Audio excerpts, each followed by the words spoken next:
I'm not talking about money for Greenland yet. I might talk about that.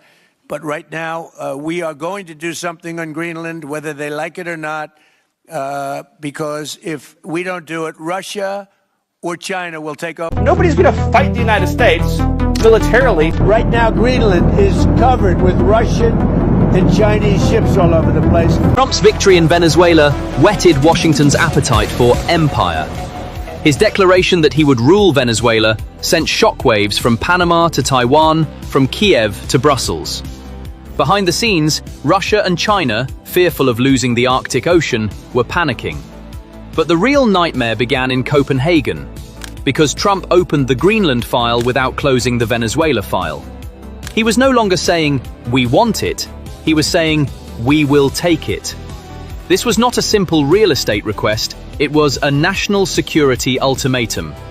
And Europe, for the first time in its history, erected an iron wall against the US. Spain, France, Italy. They all spoke with one voice. Greenland belongs to Denmark. Even the US's most loyal ally, the UK, turned its back on Washington. But the real earthquake came from Berlin. The German foreign minister threw diplomatic courtesy out the window and openly warned Washington, its ally, "Touch Greenland, and you'll find us standing in your way." NATO's Article 5, for the first time, not against Russia, but against the US. The fuse for these events was lit by that unfortunate analogy, which went far beyond a diplomatic gaffe and showed how disconnected Washington was from military reality. While Trump and his inner circle thought Denmark's defense capabilities were a romantic sled patrol from the 19th century, the technical data on the ground painted a completely different and deadly picture. The Danish government had already quietly begun the process of transforming Greenland into an Arctic fortress, with its massive defense plan covering the years 2025 to 2033. The real dangerous turning point in Washington occurred immediately after the Venezuela operation, Maduro's arrest.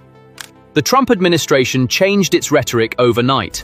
We need Greenland from the standpoint of national security, and Denmark is not going to be able to do it, I can tell you. Greenland was no longer defined as a property demand, want, but as a national security necessity, need.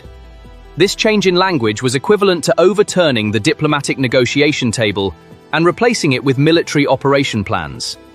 Stephen Miller's confident statement that "no one will fight the US over Greenland" was a sign that Washington viewed its allies not as independent states, but as vassal structures that must obey. However, Denmark's response was not the silence of a vassal, but the roar of a sovereign state. The Danish ambassador to the UN, describing these words as harsh and unacceptable threats, marked the end of diplomatic courtesy and the beginning of the crisis lexicon. Danish Prime Minister Fredriksen's call found a much faster and stronger echo in European capitals than expected. Defying Trump's divide and rule strategy, the European Union stood united, and Denmark, Spain, France, Italy, and the UK emphasized in a joint statement that Greenland's future belongs to Denmark, stressing that sovereignty rights are not negotiable. This united stance is seen as the clearest response to Trump's strategy of dividing and weakening Europe, divide and conquer, with European capitals diplomatically conveying the message to Washington that this is not Venezuela, this is our land. In particular, UK Prime Minister Keir Starmer breaking his silence on Venezuela and standing with Denmark shows that cracks are forming even within the Anglo-Saxon bloc, US-UK, and that Europe has surprisingly united against Trump. We're really clear about Greenland. The future of Greenland is for Greenland and the Kingdom of Denmark. The most critical and perhaps pivotal moment of the crisis came with German Foreign Minister Wadefull's statement. Dann werden wir das im Rahmen der Allianz miteinander zu besprechen haben. Berlin is setting aside diplomatic courtesy and using direct deterrent language against the US, signaling a level of tension in transatlantic relations unseen since the Cold War, even unimaginable. Germany's historic move is the strongest evidence that Europe is activating its political and economic shield against US military power and is no longer a passive observer.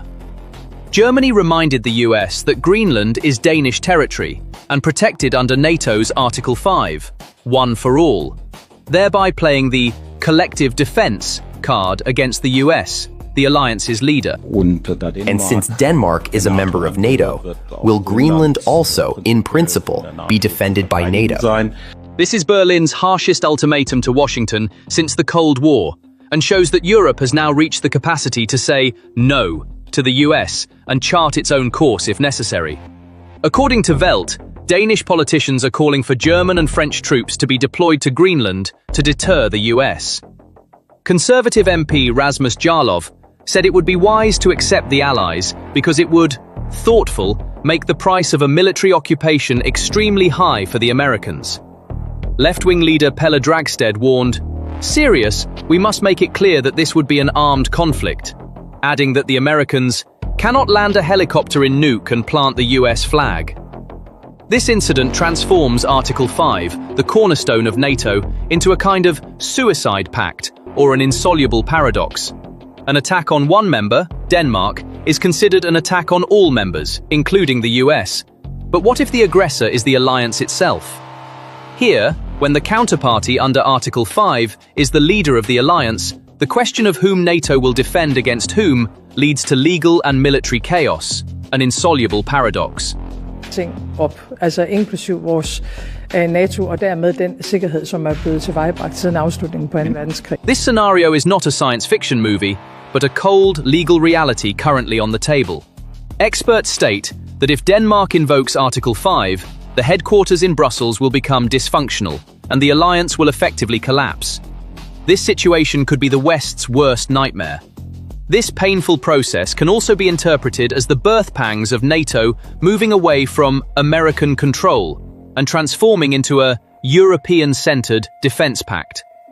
Trump and his team's biggest mistake in this process was underestimating Denmark's military capabilities. Their sarcastic approach, asking, You know what Denmark did recently to boost up security in Greenland? They added one more dog sled. Revealed that they had overlooked the massive modernization that Copenhagen had been quietly carrying out.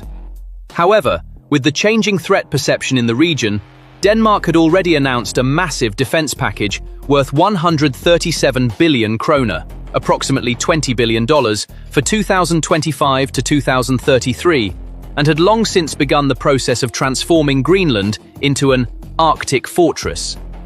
The Sirius patrol that Trump mocked is not just a simple transportation vehicle, but a biological and technological weapon adapted to the harshest conditions of modern warfare, satellite-supported and capable of special operations. The F-35 Lightning II fighter jets procured and increased in number under this package are filling the airspace Trump deemed defenseless with the world's most advanced stealth fighters. Washington claims to be defenseless against China and Russia in the Arctic. Yet Greenland has a defense network woven with drones modified for Arctic conditions, long-range anti-ship missiles, and elite commandos who know every inch of the terrain. So Trump's rhetoric about the necessity of national defense is really nothing more than excuses. If an alliance leader truly had such concerns, they could give Denmark $500 billion, just as they did with Ukraine, on top of the $20 billion. Or, if they felt there was such a significant national security threat, they could give even more. In fact, Denmark has this power on its own. Likewise, the Danish economy can do much more when it comes to defense. The 2033 vision also shows this. This pressure on Denmark shook not only Copenhagen, but all capitals under US protection. Venezuela's annexation and the subsequent threat to Greenland, the security of the Panama Canal, the future of chip factories in Taiwan, and the fate of Kiev in Ukraine raised enormous questions. The question, "Are we next?" is echoing in the Canadian Parliament. If the US can do this to its most loyal NATO ally, could the protection of Taiwan actually be about seizing Taiwan's industry rather than countering China? This wave of distrust is fundamentally shaking the global alliance system and forcing every country to build its own Iron Curtain. Trump's move did not make the world safer. On the contrary, it turned every ally into a potential enemy, and every protection agreement into a potential invasion plan. To interpret Trump's obsession with Greenland as merely an eccentric leader picking a spot on the map would be strategic blindness. Behind this crisis lies the control of new oil, namely rare earth elements, REE, and Arctic trade routes, which will determine the global balance of power. This is not a land war, but a battle over who will control 21st century technology and trade. Trump's national security cover is actually targeting the trillion-dollar reserves at the Kvanefjeld mine. These elements, which are the heart of modern technology, electric vehicles, F-35 chips, smart missiles, are currently 90% under China's monopoly. Washington wants to turn Greenland into a mining colony to break China's suffocating monopoly.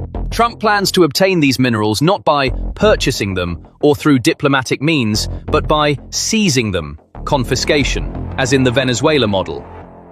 This approach is a resurgence of classic colonialism in the digital age. The US sees the sovereignty of its ally as a sacrificable cost in order to gain strategic independence.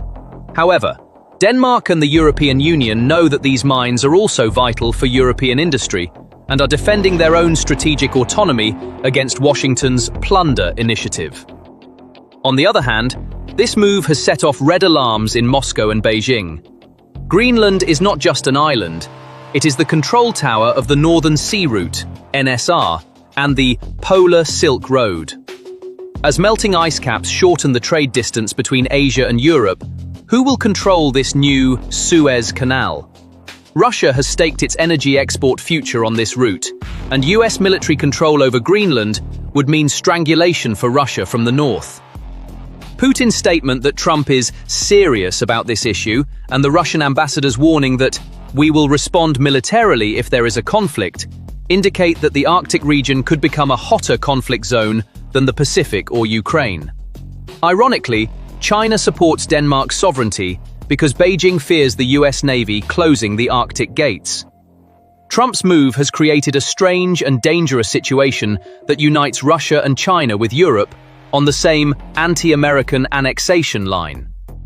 From a historical perspective, this crisis bears striking similarities to the Suez Crisis, 1956. Trump's strategy is an attempt to create a historical precedent. In 1917, the US forced Denmark to sell the West Indies, Virgin Islands, for $25 million. The justification then was also the German submarine threat and strategic necessity. Trump wants to repeat the same scenario in 2026, this time using the threat of China and Russia as an excuse.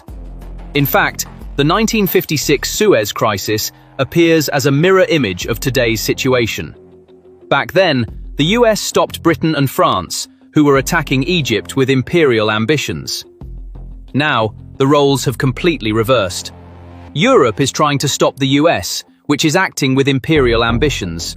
This historical irony points to a new world order where the West's moral superiority has eroded, and power is the only currency that matters. According to The Economist's analysis, Trump changed tactics after hitting a wall in Europe, and is now targeting Greenland's local population and government directly. The plan is to bypass Copenhagen and propose the Micronesia Model, free association agreement, to Greenland. In other words, declare your independence, we will fund you directly, in return, hand over your defense and foreign policy to us.